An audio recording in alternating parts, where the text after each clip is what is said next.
Hello everyone, welcome back to my YouTube channel successful NEET biology. तो कैसे हैं आप सब? होप करती हूँ आप सब अच्छे होंगे। मेरा नाम है प्रिया, मैं हूँ आपकी बायोलॉजी एजुकेटर।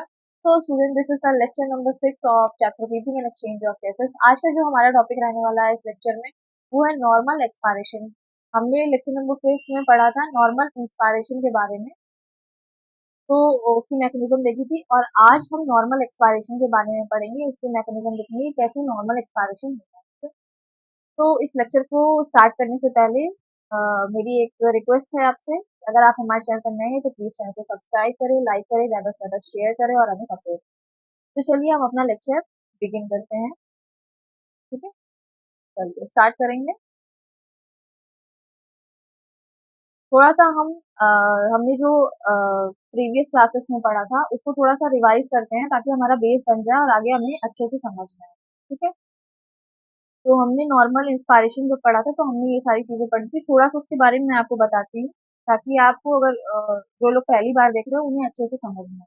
ठीक है, तो हमने पढ़ा था जो ब्रीदिंग होती है उसे हम पल्मोनरी वेंटिलेशन भी कहते हैं। इसमें दो प्रोसेस इन्वॉल्व होती है, एक होती है इंस्पायरेशन, एक होती है एक्सपायरेशन। ठीक है, इंस्पायरेशन यानी हिंदी में कहे तो सांस अंदर लेना। ठीक है, जब हम एटमॉस्फेयर से सांस अंदर अपने लंग्स में लेते हैं इसे तो हम कहते हैं इंस्पायरेशन। ठीक है, तो हम कह सकते हैं taking in oxygen rich air from the atmosphere into the lungs. ठीक है, हम ऑक्सीजन रिच एयर को एटमॉस्फेयर से अपने लंग्स में लेते हैं, उसे हम बोलते हैं इंस्पायरेशन। एक्सपायरेशन यानी सांस छोड़ना, जब हम अपने लंग से बाहर एटमॉस्फेयर में सांस को बाहर छोड़ते हैं, एक्सपायर करते हैं, निकालते हैं, तो उसे बोलते हैं एक्सपायरेशन। ठीक है, taking of carbon dioxide rich air from the lungs into the atmosphere. ठीक है, तो हम क्या करते हैं, कार्बन डाइऑक्साइड रिच एयर को अपने लंग से बाहर एटमॉस्फेयर में रिलीज करते हैं, निकालते हैं, तो हम इसे कह रहे हैं एक्सपायरेशन। ठीक है, तो इतनी बात हो गई। अब चलिए आगे बढ़ते हैं।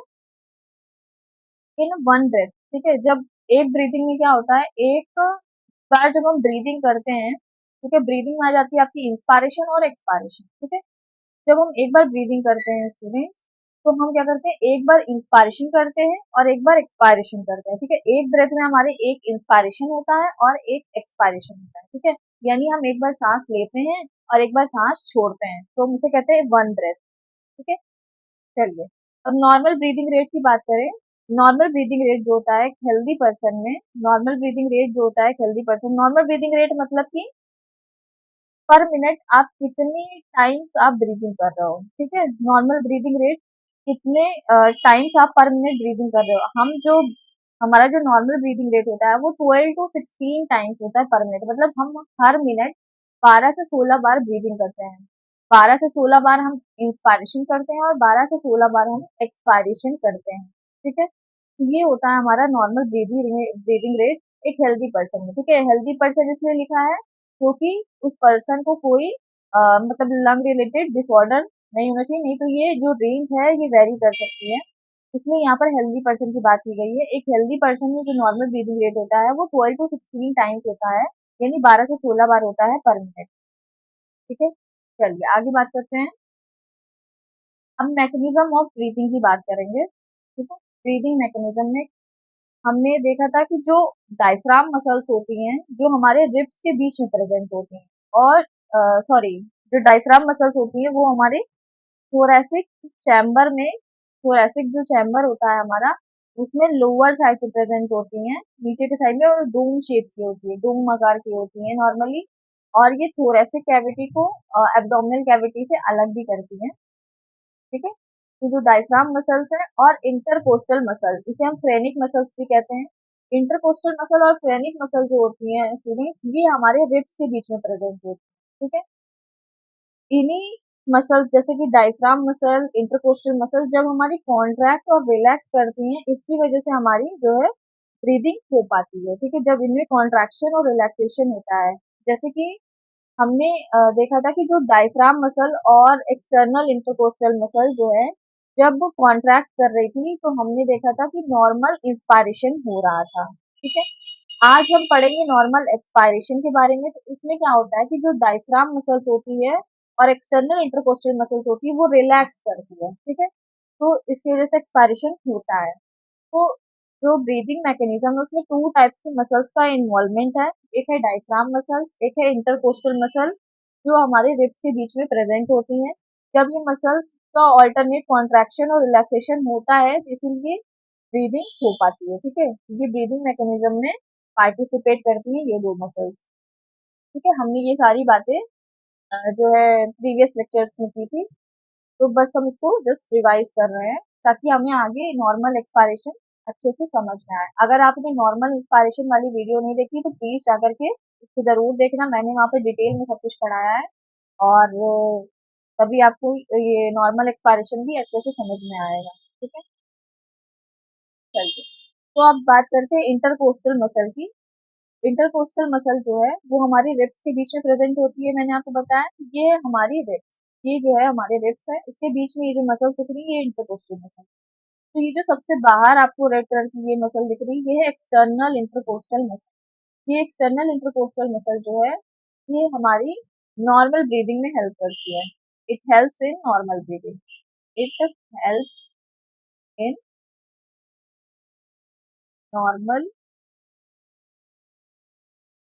ब्रीदिंग। नॉर्मल ब्रीदिंग में हेल्प करती है। और जो एक्सटर्नल इंटरकोस्टल मसल के अंदर जो मसल्स आपको दिख रही हैं ये रेड कलर की ये है इंटरनल इंटरकोस्टल मसल, ठीक है। ये हेल्प करती है forceful breathing. It helps in forceful breathing. It helps in forceful breathing. ये फोर्सफुल ब्रीदिंग में हेल्प करती है। और जो सबसे अंदर की तरफ है वो है इनर मोस्ट इंटरकोस्टल मसल, ठीक है।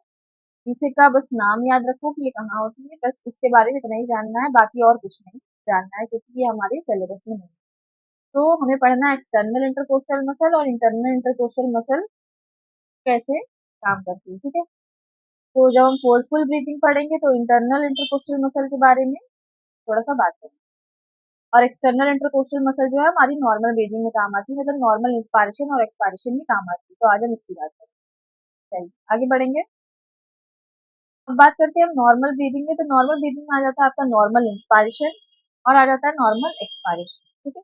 नॉर्मल इंस्पायरेशन ये एक एक्टिव प्रोसेस होता है, ठीक है। एक्टिव प्रोसेस होता है, इसमें एटीपी जो है खर्च होती है। इट रिक्वायर्स एटीपी क्योंकि इनमें जो है डायफ्राम मसल्स और इंटरकोस्टल एक्सटर्नल इंटरकोस्टल मसल जो होती है, डायफ्राम मसल और एक्सटर्नल इंटरकोस्टल मसल जो होती है वो जब कॉन्ट्रैक्ट करती है तब नॉर्मल इंस्पायरेशन होता है। तो जब मसल्स का कॉन्ट्रैक्शन होता है स्टूडेंट तो उसमें एटीपी जो है वो खर्च होती है। जो मसल का कॉन्ट्रैक्शन होता है तभी हो पाता है जब एटीपी खर्च होती है, ठीक है। एटीपी बहुत इंपॉर्टेंट रोल प्ले करता है मसल्स के कॉन्ट्रैक्शन में। अगर एटीपी नहीं होगा तो मसल्स कॉन्ट्रैक्ट ही नहीं कर पाएंगी। तो इसलिए क्या होता है, जो नॉर्मल इंस्पायरेशन होता है उसमें मसल्स का कॉन्ट्रैक्शन होता है, इसलिए उसमें एटीपी लगती है और इसीलिए एक्टिव प्रोसेस होता है। एटीपी खर्च हो रही है यानी ये एक एक्टिव प्रोसेस है, ठीक है। तो आप ऐसे ही याद रख सकते हो कि नॉर्मल इंस्पायरेशन जो है वो एक्टिव प्रोसेस है। इसमें एटीपी जो है खर्च होती है, इसमें कॉन्ट्रैक्शन होता है डायफ्राम मसल्स का और एक्सटर्नल इंटरकोस्टल मसल्स। अब बात करते हैं नॉर्मल इंस्पायरेशन जो हमारा आज का टॉपिक है, ठीक है।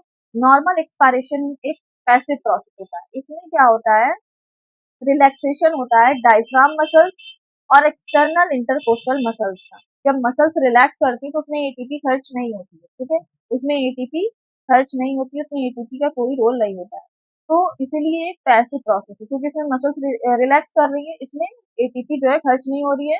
जब खर्चा नहीं हो रहा है तो ये पैसिव प्रोसेस हो गया। It does not require ATP, ठीक है। इसमें एटीपी का कोई खर्च नहीं है।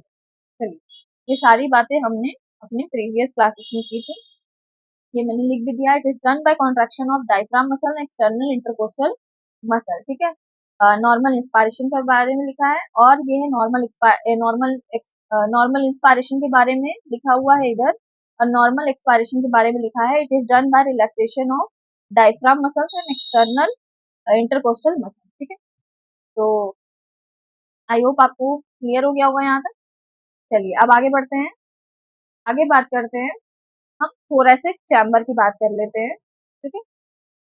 हमने अपने प्रीवियस क्लासेस में थोरेसिक चैम्बर को डिटेल में भी पढ़ा है कि थोरेसिक चैम्बर जो है एक एयर टाइप चैम्बर होता है। मैंने वहाँ पर डिटेल पढ़ाया, अगर आपने वो वीडियो नहीं देखी तो प्लीज जाकर के जरूर देखना, आपको क्लियर हो जाएगा, ठीक है, अगर आपको नहीं पता है तो। अभी हम थोड़ी सी इसकी बात कर लेते हैं थोरेसिक चैम्बर। तो थोरेसिक चैम्बर होता है स्टूडेंट्स, वो हम एक एयर टाइप चैम्बर होता है, ठीक है। उसमें एयर का जो लीकेज है वो नहीं होता है, वो सील्ड चैम्बर होता है और बहुत एसेंशियल होता है ब्रीदिंग के लिए। और हमारी एनसीईआरटी के अकॉर्डिंग जो थोरेसिक चैम्बर है हमारा, वो वेंट्रली मतलब सामने के साइड से जो है वो स्टर्नम से बना होता है। स्टर्नम एक लॉन्ग फ्लैट बोन होती है जो हमारी सामने के साइड प्रेजेंट होती है, जिसे हम बोलते हैं स्टर्नम, ठीक है। और पीछे की साइड यानी डोर्सल साइड पे हमारा वर्टिब्रल कॉलम प्रेजेंट होता है, वर्टिब्रल कॉलम से बनी होती है। और जो लेटरल यानी बगल के साइड से रिब से बनी होती है। और लोअर साइड मतलब नीचे के साइड पे डोम शेप का डायफ्राम प्रेजेंट होता है, उससे बनी होती है, ठीक है। जो हमारा थोरेसिक चैम्बर होता है वेंट्रली स्टर्नम से बना होता है, जो डॉर्सली वर्टिब्रल कॉलम से बना होता है, और लेटरली रिब से बना होता है। लोअर साइड पे डोम शेप का डायफ्राम प्रेजेंट होता है, तो ठीक है। ये देखिए मैंने यहाँ पर ये थोरेसिक चैम्बर ड्रॉ किया है, ये है हमारा थोरेसिक चैम्बर, ठीक है। ये हमारा थोरेसिक चैम्बर है, इसमें हमारे लंग्स प्रेजेंट होते हैं, ठीक है। तो ये देखो नीचे की साइड पे लोअर साइड पे जो ग्रीन कलर से दिख रहा है आपको, ये डोम शेप का डायफ्राम है, तो हम यहाँ ड्रॉ कर लेते हैं, लिख लेते हैं ये हमारी डायफ्राम मसल है, ठीक है, लोअर साइड पे। और जो लोअर साइड पे जो डोम शेप का डायफ्राम प्रेजेंट है, उस नीचे जो जिधर प्रेजेंट है उसको हम पोस्टीरियर साइड बोलते हैं। और उसकी जो अपोजिट साइड है हमारी हेड की साइड, उसे हम एंटीरियर साइड बोलते हैं, ठीक है। साइड समझना बहुत जरूरी है इसमें, नहीं तो आपको समझ में नहीं आएगा, ठीक है। ये जो ऊपर हमारी हेड की साइड हो गई वो है एंटीरियर साइड, और जिधर हमारे डायफ्राम लोअर साइड पे प्रेजेंट है वो है हमारी पोस्टीरियर साइड। और जो सामने की साइड है वो है वेंट्रल साइड, जो है पीछे की साइड है वो है डॉर्सल साइड, और जिधर हमारे लिप्स प्रेजेंट है बगल में लेटरली वो है हमारी लेटरल साइड, ठीक है। चलिए, तो ये जो थोरेसिक चैम्बर है इसमें हमारा डायफ्राम जो हमने ग्रीन कलर से बना दिया, इसमें हमारे लंग्स जो है प्रेजेंट है, ठीक है। ये हमारे लंग्स प्रेजेंट है। अब हमें पता है कि जो लंग्स पे क्या होती है, कवरिंग होती है, ठीक है। लंग्स की कवरिंग को प्लूरा बोलते हैं, ठीक है। तो हम लंग्स की कवरिंग की बात कर लेते हैं। एक तो लंग्स कवरिंग की बात कर लेते हैं। जो लंग्स की जो इनर कवरिंग होती है, इनर लेयर होती है, उसे हम बोलते हैं क्या, विसरल प्लूरा, जो हमारे लंग से अटैच्ड होती है, ठीक है। तो हम बना लेते हैं ये हमारी लंग से अटैच्ड है, ये देखो ये जो येलो कलर से बना रही हूँ ये है हमारी विसरल प्लूरा, ठीक है। अब विसरल प्लूरा जो है हमारी इनर लेयर होती है कवरिंग की, और जो आउटर कवरिंग होती है उसे हम बोलते हैं पैराइटल प्लूरा। ये जो पैराइटल प्लूरा है ये थोरेसिक लाइनिंग से अटैच्ड होती है। थोरेसिक लाइनिंग यानी जो रिब्स हैं, स्टर्नम है, डायफ्राम है, ये जो है थोरेसिक चैम्बर जो है इससे अटैच्ड होती है, यानी थोरेसिक लाइनिंग से क्या होती है, अटैच्ड होती है, जो आउटर लेयर है लंग्स की, ठीक है। और जो इनर लेयर है वो लंग से अटैच्ड होती है, जिसे बोलते हैं विसरल प्लूरा। तो हम बना लेते हैं स्टूडेंट्स, ये है हमारी, ये जो है ब्लू कलर से बना रहे हैं, ये जो है ये है हमारी पैराइटल प्लूरा, ये जो है ये है हमारी पैराइटल, ठीक है। और जो अंदर वाली है येलो कलर से बनाई ये है विसरल प्लूरा, और जो बाहर वाली है वो है पैराइटल प्लूरा, ठीक है। हम यहाँ पर मेंशन नहीं कर रहे हैं, आप बस मैं बोल रही हूँ, आप समझ आए। तो इतना हमें समझ में आ गया कि जो थोरेसिक चैम्बर होता है उसमें हमारे लंग्स प्रेजेंट होती हैं, उसकी कवरिंग्स हमने देख ली कौन कौन सी कवरिंग्स होती हैं। लोअर साइड पे डायफ्राम प्रेजेंट है, और जो हमारी साइड्स भी हमने देख ली कि anterior, posterior, dorsal, ventral, literal, हमारी साइड्स भी हमें पता है कि कौन कौन सी साइड्स, ठीक है। अब चलिए आगे समझते हैं, ठीक है। जब हमने इंस्पायरेशन पढ़ा था तो हमने इंस्पायरेशन में देखा था कि जो ये डायफ्राम होता है जो लोअर साइड पे प्रेजेंट है, ये जो डोम शेप का डायफ्राम है ना, ये जो डोम शेप का डायफ्राम है, ये क्या होता है, ये पहले तो जो पहले क्या होता है, कॉन्ट्रैक्शन होता है डायफ्राम मसल्स का, ठीक है। ये जो डोम शेप का डायफ्राम है ये नीचे आता है और ऐसे फ्लैट हो जाता है, ठीक है? ऐसे फ्लैट हो जाता था। हमने किसमें देखा था, इंस्पायरेशन में, नॉर्मल इंस्पायरेशन में हमने देखा। अब जो है एक्सपायरेशन में हम देखेंगे कि इसका उल्टा होता है, ठीक है।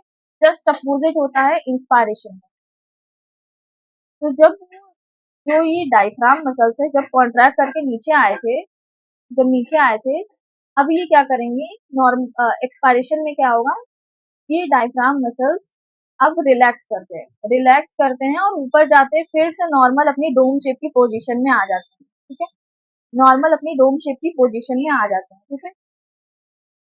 इससे क्या होता है, जब अब वो अपनी नॉर्मल पोजीशन में, डोम शेप का डायफ्राम जब अपनी नॉर्मल पोजीशन में आ जाता है तो क्या होता है, इससे जो थोरेसिक चैम्बर का जो थोरेसिक कैविटी या कहो या थोरेसिक चैम्बर कहो उसका जो वॉल्यूम है वो डिक्रीज हो जाता है। थोरेसिक चैम्बर का वॉल्यूम डिक्रीज हो जाता है। किस एक्सिस में डिक्रीज होता है? किस एक्सिस में डिक्रीज हुआ? मतलब ऐसे था और ऐसे चला गया, ऐसे था और ऐसे चला गया। तो किस एक्सिस में डिक्रीज हो रहा है? एंटीरियो पोस्टीरियर एक्सिस में डिक्रीज हो रहा है। मतलब ऊपर और नीचे की डायरेक्शन में डिक्रीज हो रहा है ना। ये देखो यहाँ पर ये एंटीरियर साइड है, ये पोस्टीरियर साइड है, ठीक है। तो नीचे से ऊपर जाएगा तो किस डायरेक्शन में डिक्रीज हो रहा है? थोरेसिक चैम्बर का वॉल्यूम एंटीरियो पोस्टीरियर एक्सिस में डिक्रीज हो रहा है, ठीक है। जब ये एंटीरियो पोस्टीरियर एक्सिस में डिक्रीज हो जाएगा थोरेसिक चैम्बर का वॉल्यूम, इससे इस डायफ्राम से जुड़ी है आपकी क्या, जो पैराइटल प्लूरा है, लंग्स की जो आउटर कवरिंग है, और जो पैराइटल प्लूरा से जुड़ी है विसरल प्लूरा जो इनर लेयर है, और जो इनर लेयर उससे लंग्स, वो लंग से जुड़ी हुई है, ठीक है। तो इससे क्या होगा, जो जब आपकी डायफ्राम ऐसे फ्लैट से जब अपने इस पोजीशन में नॉर्मल डोम शेप की पोजीशन में जाएंगे तो ये पुश करेंगे पैराइटल प्लूरा को। जब ये पैराइटल प्लूरा को पुश करेंगे तो पैराइटल प्लूरा विसरल प्लूरा को पुश करेगी, विसरल प्लूरा लंग्स को पुश करेंगे, तो जिसकी वजह से क्या होगा, लंग्स का वॉल्यूम भी कम हो जाएगा, या हम कह सकते हैं इंट्रा पल्मोनरी वॉल्यूम भी कम हो जाएगा। मतलब लंग्स के अंदर का जो वॉल्यूम है वो भी डिक्रीज कर जाएगा, लंग्स छोटे हो जाएंगे, ठीक है।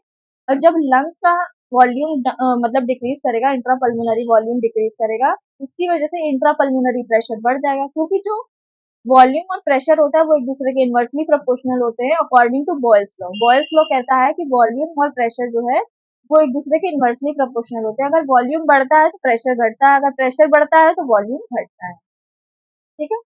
तो क्या होगा स्टूडेंट्स, जब हमारे डायफ्राम मसल्स जो है नॉर्मल डोम शेप की पोजीशन में आ जाएंगे, और इसकी वजह से क्या होगा, थोरेसिक चैम्बर का वॉल्यूम डिक्रीज करेगा।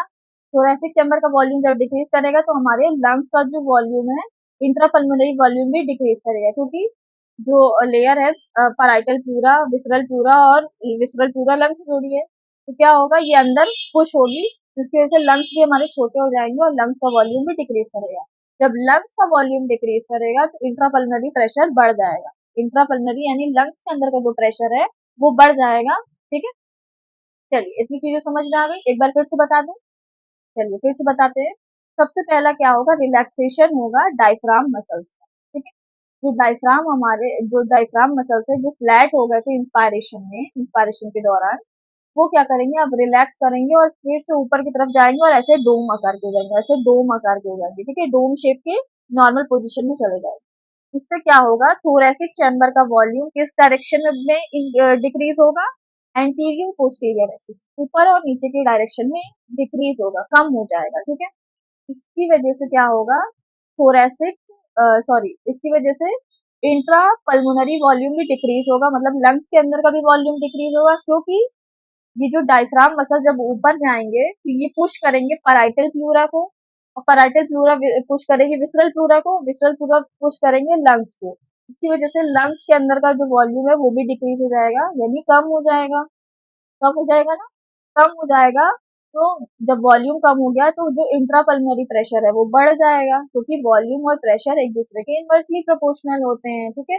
अगर वॉल्यूम कम होता है तो प्रेशर बढ़ जाता है, ठीक है, बॉयल्स लॉ के अकॉर्डिंग, ठीक है। चलिए इतनी बातें समझ में आ गई होंगी। अब बात करते हैं, अब सेकेंड में क्या होगा, जो एक्सटर्नल इंटरकोस्टल मसल्स होती हैं वो अब रिलैक्स करेंगे, ठीक है। अब उनका रिलैक्सेशन है, ठीक है। अब हमने इंस्पायरेशन में देखा था कि जो एक्सटर्नल इंटरकोस्टल मसल्स होती हैं जब वो कॉन्ट्रैक्ट करती हैं तो वो लिफ्ट अप होती थी ऊपर, आगे और ऊपर की तरफ मूव करती थी, ठीक है।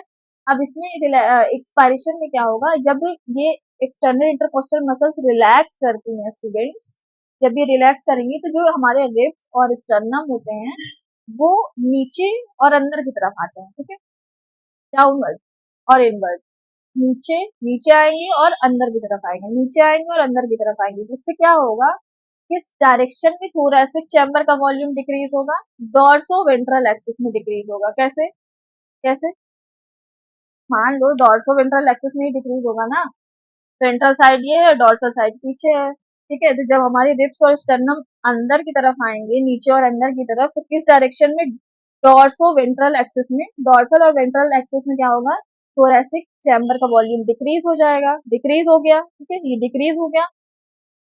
अब ये डिक्रीज होगा जब, तो जो रिब्स और स्टर्नम है ये पुश करेंगे, किसको, रिब्स और स्टर्नम से जुड़ी है या पैराइटल प्लूरा, पैराइटल प्लूरा से जुड़ी है विसरल प्लूरा, विसरल प्लूरा से जुड़े हैं आप, मतलब विसरल प्लूरा जो है लंग से अटैच्ड है। तो जो पैराइटल प्लूरा है उसको ये रिब्स और स्टर्नम धक्का देंगे, पुश करेंगे, तो ये पैराइटल प्लूरा को पुश करेंगे तो विसरल प्लूरा भी पुश होगी, विसरल प्लूरा पुश होगी तो ये लंग्स को भी पुश करेगी, जिसकी वजह से क्या होगा, हमारे लंग्स का जो वॉल्यूम है, इंट्रापल्मोनरी वॉल्यूम, वो भी डिक्रीज हो जाएगा, ठीक है। वो लंग्स भी क्या होंगे, उनका वॉल्यूम कम हो जाएगा, वो भी छोटे हो जाएंगे, ठीक है। जब लंग्स का वॉल्यूम, इंट्रापल्मोनरी वॉल्यूम डिक्रीज होगा तो इंट्रापल्मोनरी प्रेशर बढ़ेगा, क्योंकि आपको पता है बॉयल्स लॉ के अकॉर्डिंग वॉल्यूम और प्रेशर एक दूसरे के इनवर्सली प्रोपोर्शनल होते हैं। वॉल्यूम अगर डिक्रीज होता है तो प्रेशर इंक्रीज होता है, ठीक है। तो क्या होगा, इसकी वजह से हमारा इंट्रापल्मोनरी प्रेशर जो है वो बढ़ जाएगा, ठीक है। जब इंट्रापल्मोनरी प्रेशर बढ़ जाएगा, ठीक है, और किस रिस्पेक्ट में इंट्रापल्मोनरी प्रेशर बढ़ जाएगा, हम बात कर रहे हैं एटमॉस्फेरिक प्रेशर के रिस्पेक्ट, ठीक है। जो हमारा एटमॉस्फेरिक प्रेशर होता है वो 760 mmHg होता है, ठीक है। तो हम एटमॉस्फेरिक प्रेशर के रिस्पेक्ट में बात कर रहे हैं कि जो एटमॉस्फेरिक प्रेशर के रिस्पेक्ट में हमारे जो इंट्रापल्मोनरी प्रेशर है, मतलब हमारे लंग्स के अंदर का प्रेशर जो है वो क्या हो जाएगा, इंक्रीज हो जाएगा। जैसे हमारे लंग्स का सॉरी, जो हमारे एटमॉस्फेयर का जो एटमॉस्फेरिक प्रेशर है वो 760 mmHg है, और हमारे जो इंट्रापल्मोनरी प्रेशर हो जाएगा बढ़ के 762 mmHg, ठीक है।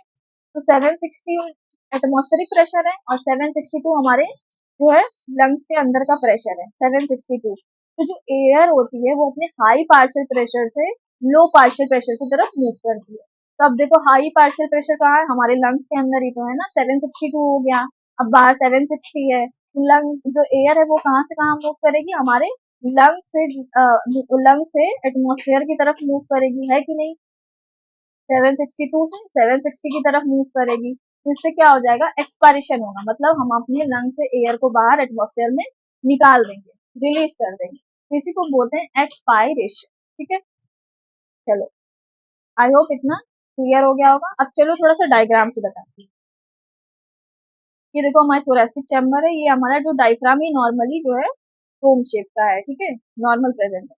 अब इंस्पायरेशन के दौरान क्या हुआ, ये जो डायफ्राम है ये कॉन्ट्रैक्ट किया और ऐसे फ्लैट हो गया, ये देखो ये जो है ये डायफ्राम जो है ये फ्लैट हो गया, ठीक है। किस डायरेक्शन में कॉन्ट्रैक्ट किया, मतलब इसका जो वॉल्यूम है किस डायरेक्शन में बढ़ा, एंटीरियर पोस्टीरियर एक्सिस में थोरेसिक चैम्बर का वॉल्यूम इसमें बढ़ जाता है, ठीक है।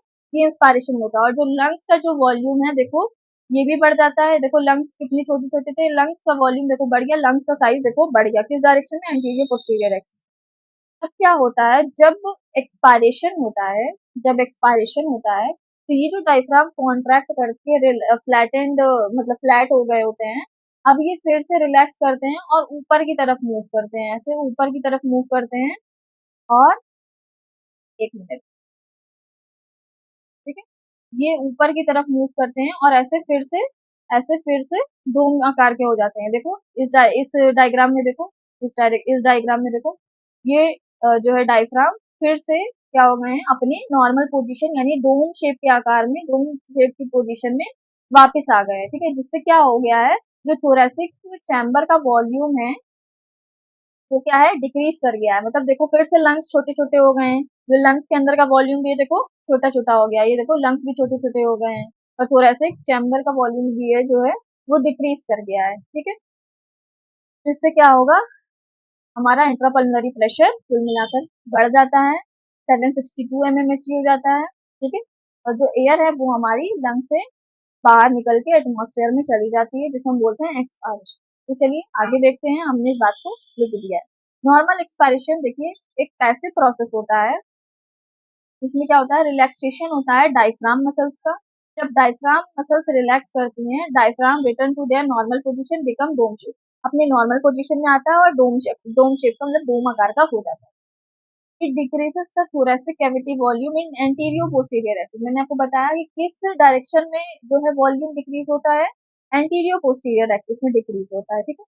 जब ये डिक्रीज होगा तो इसकी वजह से इंट्रापल्मोनरी वॉल्यूम भी डिक्रीज हो जाएगा, क्योंकि ये पुश करता है पैराइटल प्लूरा को, पैराइटल प्लूरा पुश करती है विस्टरल प्लूरा को, विस्टरल प्लूरा पुश करते हैं लंग्स को, जिसकी वजह से लंग्स भी हमारे छोटे हो जाते हैं, उनका इंट्रापल्मोनरी वॉल्यूम भी कम हो जाता है, और इंक्रीज हो जाता है इंट्रापल्मोनरी प्रेशर, ठीक है। वॉल्यूम और प्रेशर इनवर्सली प्रोपोर्शनल है, तो जो वॉल्यूम है जब आपका कम होता है तो प्रेशर, इंट्रापल्मोनरी प्रेशर बढ़ जाता है। तो बॉयल्स लॉ के अकॉर्डिंग जो क्या होता है, वॉल्यूम जो होते हैं इनवर्सली प्रोपोर्शनल होते हैं प्रेशर के।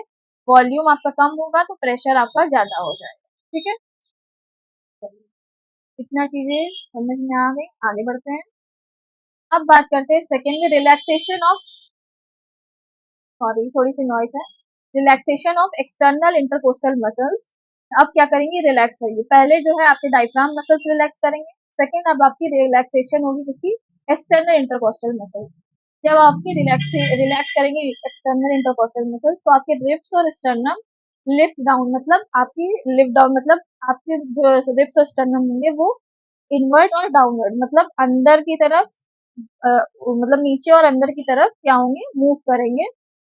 It decreases the thoracic cavity volume is torso ventral axis. ठीक है, ये इसकी वजह से क्या होगा, जो थोरेसिक कैविटी या थोरेसिक चैम्बर, एक ही बात है, इसका जो वॉल्यूम है किस डायरेक्शन में डिक्रीज होता है, डोर्सो वेंट्रल एक्सिस में। ठीक है, आगे और पीछे की साइड में। ठीक है, ऐसे ऐसे डिक्रीज होगा। ठीक है, इसकी वजह से क्या होगा, इंट्रापल्मोनरी वॉल्यूम भी डिक्रीज करेगा, thus it also decreases intrapulmonary volume, क्योंकि ये पुश करेगा, रिब्स और स्टर्नम क्या करेंगे, पुश करेंगे पैराइटल प्लूरा को, और पैराइटल प्लूरा पुश करेगी विसरल प्लूरा को, विसरल प्लूरा पुश करेंगे लंग्स को। तो जो लंग्स है वो भी हमारे छोटे छोटे हो जाएंगे, इंट्रापल्मोनरी वॉल्यूम जो है उनका कम हो जाएगा, और इसकी वजह से इंट्रापल्मोनरी प्रेशर जो है वो बढ़ जाएगा। ठीक है, इंट्रापल्मोनरी प्रेशर बढ़ जाएगा क्योंकि वॉल्यूम और प्रेशर एक दूसरे के इनवर्सली प्रोपोर्शनल है। ठीक है, वॉल्यूम आपका डिक्रीज होगा तो प्रेशर बढ़ेगा। ठीक है, चलिए, इसकी वजह से क्या होगा, जब हमारे लंग्स के अंदर का जो प्रेशर है वो बढ़ जाता है, कितना हो जाता है, 762 mmHg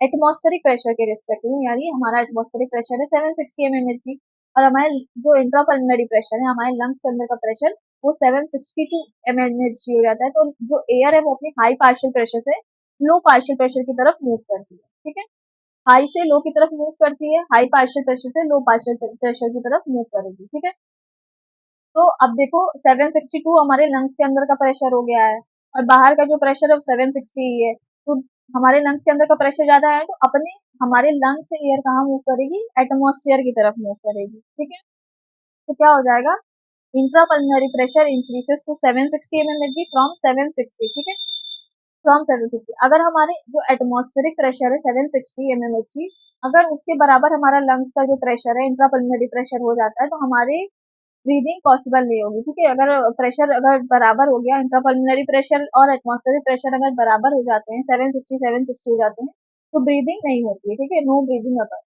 और अगर जब प्रेशर डिफरेंस आता है, जैसे प्रेशर हमारे लंग्स के अंदर बढ़ जाता है तो एक्सपायरेशन होता है, अगर प्रेशर हमारे लंग्स के अंदर कम हो जाता है, यानी मान लो 758 हो जाता है, तो क्या होता है, इंस्पायरेशन होता है, जो एटमोस्फियर से एयर हमारे लंग्स में एंटर करती है। ये हमने आपको इंस्पायरेशन वाले लेक्चर में आपको मैंने अच्छे से बताया हुआ है। ठीक है, अभी हम बात कर रहे हैं एक्सपायरेशन की, तो हमारा जो है इसमें क्या हो जाता है, इंट्रापल्मोनरी प्रेशर कितना हो जाता है, 762 हो जाता है एटमोस्फेरिक प्रेशर के रिस्पेक्ट। जब 762 हो जाएगा तो जो एयर है वो हमारे लंग से बाहर एटमॉस्फेयर की तरफ मूव करेगी, क्योंकि एयर अपने हाई पार्शियल प्रेशर से लो पार्शियल प्रेशर की तरफ मूव करेगी। ठीक है, तो air move from high intrapulmonary pressure to low atmospheric pressure. ठीक है, इसकी वजह से इसको कुल मिलाकर क्या कहते हैं, एक्सपायरेशन। इसकी वजह से एक्सपायरेशन हो जाता है। ठीक है, एक्सपायरेशन यानी हम अपनी लंग से एयर को बाहर एटमॉस्फेयर में रिलीज कर देते हैं, सांस हम छोड़ देते हैं। ठीक है, इसको हम एक्सपायरेशन। चलिए आगे बढ़ते हैं। अब एयर एक्सपेल्ड फ्रॉम, मतलब ये जो है ये आपके थोरेसिक चैम्बर का ये एक डायग्राम है, ये पिक्चर है, इसमें देखो दिखा रहा है कि डायफ्राम जो है रिलैक्स कर रहे हैं और आर्क्स अपवर्ड। ठीक है, डायफ्राम रिलैक्स कर रहे हैं और फिर से अपनी नॉर्मल डोम शेप की पोजीशन में आ रहे हैं, मतलब आर्क मतलब घूम जा रहे हैं ऊपर की तरफ और अपनी फिर से अपनी नॉर्मल पोजीशन पे आ जा रहे हैं। ठीक है, ये देखो ऊपर की तरफ ये डायरेक्शन, ये एरो जा रहा है ना। और क्या हो रहे हैं, और क्या हो रहा है, रिप्स और sternum return to their original position. ठीक है, जो रिप्स और स्टर्नम है वो नीचे और अंदर की तरफ आते हैं अपनी ओरिजिनल पोजीशन पे, जिसकी वजह से हमारे जो थोरेसिक के चैम्बर का वॉल्यूम है वो डिक्रीज हो जाता है किस डायरेक्शन में, डॉर्सो वेंट्रल एक्सिस में। ठीक है, तो यहाँ पर लिखा हुआ है वॉल्यूम थोरैक्स डिक्रीज, जिसकी वजह से हमारे थोरैक्स का वॉल्यूम डिक्रीज हो जाता है, और हमारे जो लंग से बाहर एयर एक्सपेल आउट कर देते हैं हम एटमोस्फेयर। ठीक है, तो ये मैंने डिटेल्ड आपको मैकेनिज्म बता दी कि कैसे क्या होता है। ठीक है, सारी चीजें। चलिए आगे बढ़ते हैं। तो मैंने यहाँ पर ये कॉन्सेप्ट भी लिख दिया है, ठीक है। आउटर कवरिंग जो लंग्स की होती है पैराइटल प्लूरा अटैच होती है रिब्स से, स्टर्नम से और डायफ्राम से, ठीक है। जो पैराइटल प्लूरा है आउटर कवरिंग ऑफ लंग्स, वो है रिब्स, और रिब्स स्टर्नम और डायफ्राम से अटैच्ड होती है। जब रिब्स और स्टर्नम आपके इनवर्ड और डाउनवर्ड अंदर अंदर की तरफ मूव करते हैं, ठीक है, अंदर की तरफ मूव करते हैं, ये पुश करता है पैराइटल प्लूरा को, और ये फिर उसके बाद पैराइटल प्लूरा पुश करती है विसरल प्लूरा को, विच फाइनली पुशेस द लंग्स। फिर वो विसरल प्लूरा किसको पुश करती है, लंग्स को पुश करती है। तो क्या हो जाता है इससे, थोरैसिक आपका जो इंट्रापल्मोनरी वॉल्यूम है, जो आपके लंग्स के अंदर का वॉल्यूम है, वो कुल मिलाकर के डिक्रीज हो जाता है, ठीक है, पुश करते हैं। चलिए, ये बातें हमने कर ली। अब हम कुछ क्वेश्चंस की प्रैक्टिस कर लेते हैं इसमें। तो हमारा पहला क्वेश्चन है असर्शन रीजन। जो वॉल्यूम है थोरैसिक कैविटी का, वो डिक्रीज करता है ड्यूरिंग एक्सपायरेशन, ठीक है। यस, बिल्कुल करेक्ट है। जो हमारे थोरैसिक कैविटी का वॉल्यूम है वो डिक्रीज करता है ड्यूरिंग एक्सपायरेशन। और इसका रीजन क्या है, relaxation of diaphragm and external intercostal leads to this decrease. Yes, ये भी बिल्कुल करेक्ट है। जो हमारे डायफ्राम मसल्स और एक्सटर्नल इंटरकोस्टल मसल्स है, इसकी वजह से हमारे थोरैसिक कैविटी का जो वॉल्यूम है वो डिक्रीज कर जाता है और इससे एक्सपायरेशन होती है। तो असर्शन भी करेक्ट है और हमारा रीजन भी करेक्ट है, और असर्शन रीजन को एक्सप्लेन भी कर रहा है, ठीक है। चलिए आगे बढ़ेंगे। Which of the following causes expiration, इनमें से आपको बताना है किसकी वजह से एक्सपायरेशन होता है, ठीक है। Intrapulmonary pressure higher than atmospheric pressure, ठीक है। Yes, it is absolutely correct. जो इंट्रापल्मोनरी प्रेशर है वो ज्यादा हो जाता है, यानी 762 हो जाता है, और एटमॉस्फेरिक प्रेशर होता है 760। तो जो एयर है वो 760 से 762 से 760 की तरफ मूव करती है, यानी इंट्रापल्मोनरी प्रेशर इंट्रापल्मोनरी प्रेशर जो है हाई होता है एटमॉस्फेरिक प्रेशर से एक्सपायरेशन के दौरान। डी है equal lung and atmospheric pressure, तो कोई ब्रीदिंग ही नहीं होगी इसमें, तो ये भी गलत हो गया। Intrapulmonary pressure lower than atmospheric, ये होता है आपका इंस्पायरेशन में डायफ्राम कॉन्ट्रैक्शन, इसमें डायफ्राम कॉन्ट्रैक्ट नहीं करते, डायफ्राम जो है रिलैक्स करते हैं, तो ये भी गलत हो जाएगा। चलिए, तो ऑप्शन आपका ए जो है वो करेक्ट है। आगे बढ़ते हैं। What is the average number of breaths per minute in a healthy adult. Healthy adult में देखो एक ब्रीथिंग रेट पूछ रहा है कितना होता है, तो 12 टू 16 टाइम्स होता है पर मिनट, ठीक है। हमने आपको बताया कि जो एक हेल्दी एडल्ट है उसमें जो है 12 से 16 बार ब्रीदिंग होती है पर मिनट, ठीक है। 12 से 16 बार वो इंस्पायरेशन करते हैं, 12 से 16 बार एक्सपायरेशन होती है, ठीक है, नॉर्मल कुल मिला करके जो पर मिनट जो ब्रीदिंग रेट होता है वो 12 टू 16 टाइम्स होता है। तो ऑप्शन बी हमारा इसमें करेक्ट आ जाएगा। आगे बढ़ते हैं। नंबर 4 देखते हैं हमारा statement based question. Air enters lungs due to decrease intrapulmonary pressure, ठीक है। एयर हमारे लंग्स में एंटर करती है क्योंकि हमारा इंट्रापल्मोनरी प्रेशर जो है डिक्रीज हो जाता है, ठीक है। क्योंकि ये बिल्कुल करेक्ट है, क्योंकि इंस्पायरेशन क्या होता है, हमारा जो इंट्रापल्मोनरी प्रेशर है वो कम हो जाता है, और जो एयर है वो हमारे एटमॉस्फेयर से हमारे लंग्स में एंटर कर जाती है, ठीक है। ये स्टेटमेंट हमारा बिल्कुल करेक्ट है। और जो स्टेटमेंट सेकेंड है, एक्सपायरेशन जो है, expiration initiated by diaphragm contraction. जो एक्सपायरेशन का इनिशिएशन होता है वो डायफ्राम के कॉन्ट्रैक्शन से नहीं, कॉन्ट्रैक्शन से नहीं होता है, मतलब रिलैक्सेशन से होता है, ठीक है। जो डायफ्राम जब रिलैक्स करते हैं, ये पहला इवेंट होता है। तो ये स्टेटमेंट हमारा जो है रॉन्ग हो जाएगा। स्टेटमेंट फर्स्ट करेक्ट है, सेकंड इनकरेक्ट है, तो ऑप्शन सी हमारा यहाँ पर आ जाएगा। चलिए आगे बढ़ते हैं। हमारा क्वेश्चन फिफ्थ है, statement first, breathing has two stages, inspiration and expiration, ठीक है। ये बिल्कुल करेक्ट है। ब्रीथिंग में दो स्टेजेस होते हैं, एक होती है इंस्पायरेशन, एक होती है एक्सपायरेशन, ठीक है। यानी कि ब्रीथिंग में हम सांस लेते भी हैं और सांस छोड़ते भी हैं, ठीक है। इंस्पायरेशन यानी सांस लेना और एक्सपायरेशन यानी सांस छोड़ना। स्टेटमेंट सेकंड क्या कह रहा है, स्टेटमेंट फर्स्ट हमारा करेक्ट है, स्टेटमेंट सेकंड क्या कह रहा है, changes in thoracic volume, changes in thoracic volume leads to increase and decrease of intrapulmonary volume of lungs, ठीक है। तो कह रहा है कि जो थोरैसिक चैम्बर का आपके वॉल्यूम है, जब उसमें चेंज होता है, थोरैसिक चैम्बर का जो वॉल्यूम उसमें अगर चेंज होता है, यानी मान लो थोरैसिक चैम्बर आपका डिक्रीज हुआ, मतलब थोरैसिक चैम्बर का वॉल्यूम अगर आपका डिक्रीज होगा, तो आपका इंट्रापल्मोनरी जो वॉल्यूम है, इंट्रापल्मोनरी वॉल्यूम है, वो भी क्या होगा, डिक्रीज होगा। और जो आपके थोरेसिक चैम्बर का वॉल्यूम अगर इंक्रीज होता है तो इसकी वजह से इंट्रापल्मोनरी वॉल्यूम भी क्या होता है, इंक्रीज होता है। ठीक है, इसमें कह रहा है कि जो थोरेसिक चैम्बर का वॉल्यूम है leads to increase and decrease of intrapulmonary volume of lungs. ठीक है, थोरेसिक चैम्बर के वॉल्यूम में अगर चेंज होता है इसकी वजह से हमारे जो इंट्रापल्मोनरी वॉल्यूम है, मतलब हमारे लंग्स के अंदर के वॉल्यूम में भी चेंज होता है। यस, ये भी बिल्कुल करेक्ट है। जब हमारे थोरेसिक चैम्बर का वॉल्यूम जो है इंक्रीज या डिक्रीज होगा इसकी वजह से हमारा जो इंट्रापल्मोनरी वॉल्यूम है यानी हमारे लंग्स के अंदर का वही वॉल्यूम है वो भी घटता और बढ़ता है, चेंज होता है। ये स्टेटमेंट भी हमारा करेक्ट है, बोथ स्टेटमेंट्स आर करेक्ट। तो आ जाएगा बोथ करेक्ट, ऑप्शन ए। आगे बढ़ेंगे, अब देखते हैं statement first statement second. Statement first देखते हैं, expiration is a active process. ठीक है, एक्सपायरेशन एक एक्टिव प्रोसेस है। एक्सपायरेशन तो एक एक्टिव प्रोसेस थोड़ी नहीं है, तो एक्सपायरेशन एक पैसिव प्रोसेस होती है, इसमें एटीपी का कोई खर्चा नहीं होता है, इसमें रिलैक्सेशन होता है। तो ये भी गलत हो गया। स्टेटमेंट सेकंड कह रहा है इट रिक्वायर्स एटीपी, तो ये भी गलत हो गया, इसमें एटीपी का कोई खर्च नहीं होता है। तो both statements are incorrect, option D ये आ जाएगा आपका। ठीक है, तो हमने यहाँ पर बस एक थोड़ा बहुत क्वेश्चंस की प्रैक्टिस की है, बस अपना मतलब कॉन्सेप्ट को चेक करने के लिए क्लियर हुआ था। बाकी जो इस चैप्टर के क्वेश्चंस की जो प्रैक्टिस है वो हम अलग से क्वेश्चन सीरीज में करा रहे हैं। क्वेश्चन सीरीज में हम इस चैप्टर के काफी सारे क्वेश्चंस की हमने प्रैक्टिस भी की है और आगे क्वेश्चंस की वीडियोस आती रहेंगी। अगर आपने वो नहीं देखी है तो प्लीज जाकर के जरूर देखना, उसमें हम पीआईक्यूज की भी प्रैक्टिस करेंगे और 100 से लेकर के 150 हर चैप्टर से हम क्वेश्चन की प्रैक्टिस करेंगे क्वेश्चन सीरीज में। ठीक है, तो इस चैप्टर के लिए मैंने क्वेश्चन सीरीज अपलोड की है, अगर आपने नहीं देखा तो प्लीज जाकर के जरूर देखना। चलिए, थैंक यू, मिलते हैं नेक्स्ट वीडियो में। ऑल द बेस्ट, पढ़ाई करते रहिए। अगर चैनल को सब्सक्राइब नहीं किया तो प्लीज सब्सक्राइब कर के जाना। चलिए, मिलते हैं नेक्स्ट।